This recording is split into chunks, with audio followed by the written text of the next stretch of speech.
भगवान जो भी करता है अच्छा ही करता है, जानिए कैसे। मृत्यु के देवता यमराज ने अपने एक दूत को पृथ्वी पर भेजा।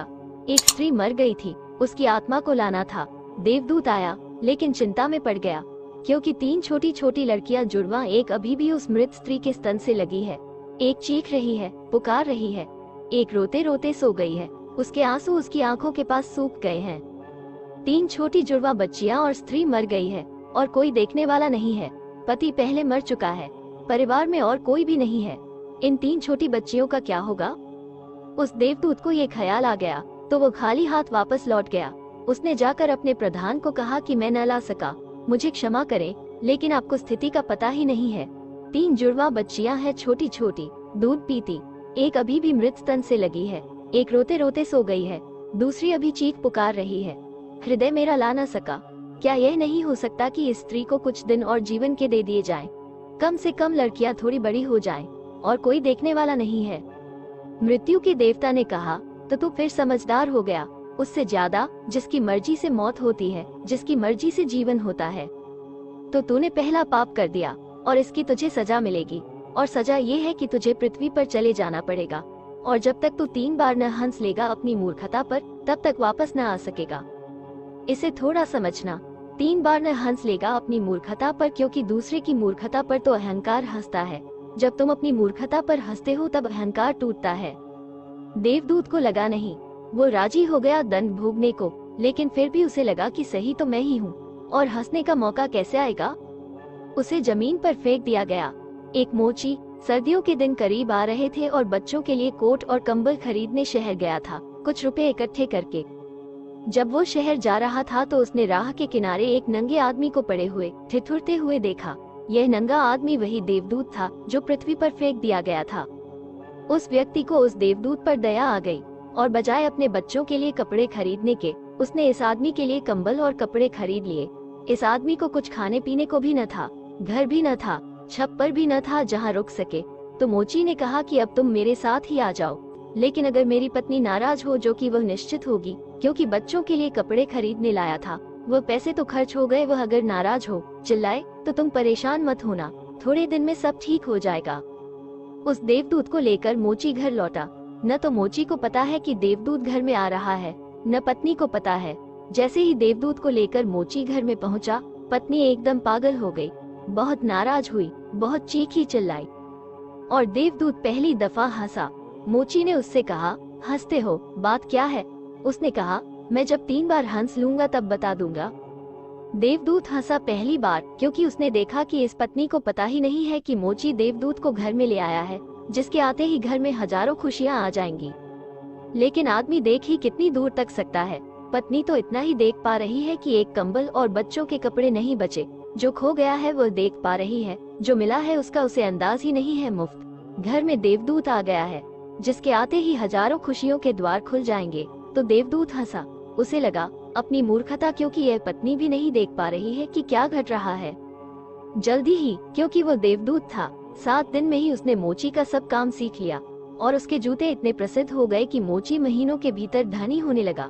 आधा साल होते होते तो उसकी ख्याति सारे लोक में पहुंच गई कि उस जैसा जूते बनाने वाला कोई भी नहीं, क्योंकि वो जूते देवदूत बनाता था। सम्राटों के जूते वहाँ बनने लगे, धन अपरंपार बरसने लगा। एक दिन सम्राट का आदमी आया, और उसने कहा कि यह चमड़ा बहुत कीमती है, आसानी से मिलता नहीं, कोई भूल चूक नहीं करना। जूते ठीक इस तरह के बनने हैं, और ध्यान रखना जूते बनाने हैं, स्लीपर नहीं, क्योंकि रूस में जब कोई आदमी मर जाता है तब उसको स्लीपर पहना कर मरघट तक ले जाते हैं। मोची ने भी देवदूत को कहा कि स्लीपर मत बना देना, जूते बनाने हैं, स्पष्ट आज्ञा है, और चमड़ा इतना ही है, अगर गड़बड़ हो गई तो हम मुसीबत में फंसेंगे। लेकिन फिर भी देवदूत ने स्लीपर ही बनाए।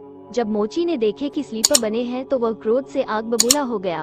वो लकड़ी उठाकर उसको मारने को तैयार हो गया कि तू हमारी फांसी लगवा देगा, और तुझे बार बार कहा था कि स्लीपर बनाने ही नहीं है, फिर स्लीपर किस लिए? देवदूत फिर खिलखिला कर हंसा। तभी आदमी सम्राट के घर से भागा हुआ आया। उसने कहा, जूते मत बनाना, स्लीपर बनाना, क्योंकि सम्राट की मृत्यु हो गई है। भविष्य अज्ञात है, सिवाय उसके और किसी को ज्ञात नहीं, और आदमी तो अतीत के आधार पर निर्णय लेता है। सम्राट जिंदा था तो जूते चाहिए थे, मर गया तो स्लीपर चाहिए। तब वो मोची उसके पैर पकड़कर माफी मांगने लगा कि मुझे माफ कर दे, मैंने तुझे मारा, पर उसने कहा, कोई हर्ज नहीं, मैं अपना दंड भोग रहा हूँ। लेकिन वो हंसा आज दोबारा। मोची ने फिर पूछा कि हंसी का कारण। उसने कहा कि जब मैं 3 बार हंस लूं। दोबारा हंसा इसलिए कि भविष्य हमें ज्ञात नहीं है, इसलिए हम आकांक्षाएं करते हैं जो कि व्यर्थ है। हम अभीप्साएं करते हैं जो कि कभी पूरी न होंगी। हम मांगते हैं जो कभी नहीं घटेगा, क्योंकि कुछ और ही घटना तय है। हमसे बिना पूछे हमारी नियति घूम रही है और हम व्यर्थ ही बीच में शोरगुल मचाते हैं। चाहिए स्लीपर और हम जूते बनवाते हैं। मरने का वक्त करीब आ रहा है और जिंदगी का हम आयोजन करते हैं। तो देवदूत को लगा कि वे बच्चियां, मुझे क्या पता भविष्य उनका क्या होने वाला है। मैं नाहक बीच में आया और तीसरी घटना घटी कि एक दिन 3 लड़कियां आई जवान। उन तीनों की शादी हो रही थी और उन तीनों ने जूतों के ऑर्डर दिए कि उनके लिए जूते बनाए जाएं। एक बूढ़ी महिला उनके साथ आई थी जो बड़ी धनी थी। देवदूत पहचान गया, ये वे ही 3 लड़कियां हैं जिनको वो मृत माँ के पास छोड़ गया था और जिनकी वजह से वो दंड भोग रहा है। वे सब स्वस्थ हैं, सुंदर हैं। उसने पूछा कि क्या हुआ, ये बूढ़ी औरत कौन है? उस बूढ़ी औरत ने कहा कि ये मेरी पड़ोसन की लड़कियां हैं। गरीब औरत थी, उसके शरीर में दूध भी न था, उसके पास पैसे लत्ते भी नहीं थे और 3 बच्चे जुड़वा। वो इन्हीं को दूध पिलाते पिलाते मर गई। लेकिन मुझे दया आ गई, मेरे कोई बच्चे नहीं हैं और मैंने इन तीनों बच्चियों को पाल लिया। अगर माँ जिंदा रहती तो ये तीनों बच्चियां गरीबी, भूख और दीनता और दरिद्रता में बड़ी होती। माँ मर गई, इसलिए ये बच्चियां तीनों बहुत बड़े धन वैभव में, संपदा में पली और अब उस बूढ़ी की सारी संपदा की यही 3 मालिक हैं और इनका सम्राट के परिवार में विवाह हो रहा है। देवदूत तीसरी बार हंसा और मोची को उसने कहा कि ये 3 कारण हैं। भूल मेरी थी, नियति बड़ी है और हम उतना ही देखते हैं जितना देख पाते हैं। जो नहीं देख पाते बहुत विस्तार है उसका, और हम जो देख पाते हैं उससे हम कोई अंदाज नहीं लगा सकते। जो होने वाला है, जो होगा। मैं अपनी मूर्खता पर 3 बार हंस लिया हूँ। अब मेरा दंड पूरा हो गया और अब मैं जाता हूँ। जो प्रभु करते हैं अच्छे के लिए करते हैं। विशेष विधि का विधान जीवात्माओं के कल्याण के लिए बना है। ईश्वर दयालु है। आपके ऐसे विश्वास एवं मान्यताओं को गति तब ही मिलती है जब आप दूसरों के प्रति दया का भाव रखते हैं, क्योंकि जो आप बोते हैं वही आप काटेंगे। सृष्टि में घट रही घटनाओं पर आपको चिंतित होने की आवश्यकता नहीं है। आवश्यकता है अपने कर्तव्यों के पालन की और नेक विचारों से जीवन जीने की। ये तभी संभव है जब आपका जीव यानी मन सात्विक अन्न से बना हो एवं सुविचारों का उत्पादन करता हो। भवसागर से पार होने के लिए मनुष्य शरीर रूपी सुंदर नौक मिल गई है। सतर्क रहो, कहीं ऐसा न हो कि वासना की भंवर में पड़कर नौक डूब जाए। स्वयं कमाओ, स्वयं खाओ, ये प्रकृति है, ये रजोगुण है। दूसरा कमाए, तुम छीन कर खाओ, यह विकृति है, ये तमोगुण कहलाता है। स्वयं कमाओ, सबको खिलाओ, ये देविक संस्कृति है, ये सतोगुण है। जब देविक प्रवृत्तियों को धारण करेंगे तभी आप देवलोक पाने के अधिकारी बनेंगे। हमेशा ध्यान में रखिए, आप एक शुद्ध चेतना है, यानी स्व ऊर्जा से प्रकाशित आत्मा।